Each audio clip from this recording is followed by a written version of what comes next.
Hi అండి. ఇంట్లో vegetables ఏమి లేనప్పుడు 10 నిమిషాల్లో అయిపోయి పచ్చి పులుసు ఒకసారి ట్రై చేయండి.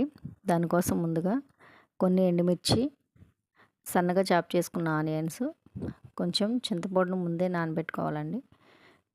కొద్దిగా కరివేపాకు, ఆవాలు, జీలకర్ర, వెల్లుల్లిపాయలు, ఆయిల్ అండి. ఇప్పుడు కడాయి పెట్టుకొని స్టవ్ ఆన్ చేసుకొని కొంచెం అంతా ఆయిల్ వేసుకోవాలి. ఆయిల్ కొంచెం వేడైన తర్వాత దీనిలో ఎండుమిర్చి వేయించుకోవాలండి.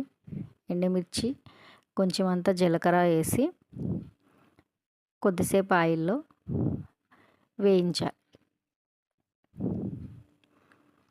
ఈ ఎండుమిర్చి కొద్దిసేపు వేగిన తర్వాత స్టవ్ ఆఫ్ చేసుకొని దానిలోకి సరిపడా కల్లుప్పు వేసుకోండి. అదైతే కొంచెం బరగ్గా ఉంటుంది కాబట్టి ఎండుమిర్చి తొందరగా స్మాష్ అవ్వడానికి సపోర్ట్ చేస్తుంది. ఇలా పప్పు గుత్తితోటి బాగా మెదుపుకోండి. ఇలా మెదుపుకున్న దీనిలో ముందుగా మనం రసం తీసుకున్నాం కదండి, చింతపండు రసం, అది పోసి బాగా కలుపుకోవాలి. ఇలా పోసుకొని అంతా ఒకసారి బాగా కలిపిన తర్వాత దీనిలోకి మనం ముందుగా చాప్ చేసి పెట్టుకున్న ఆనియన్స్ వేసుకోవాలి. వేసి ఇవన్నీ కూడా ఒకసారి బాగా కలపాలండి.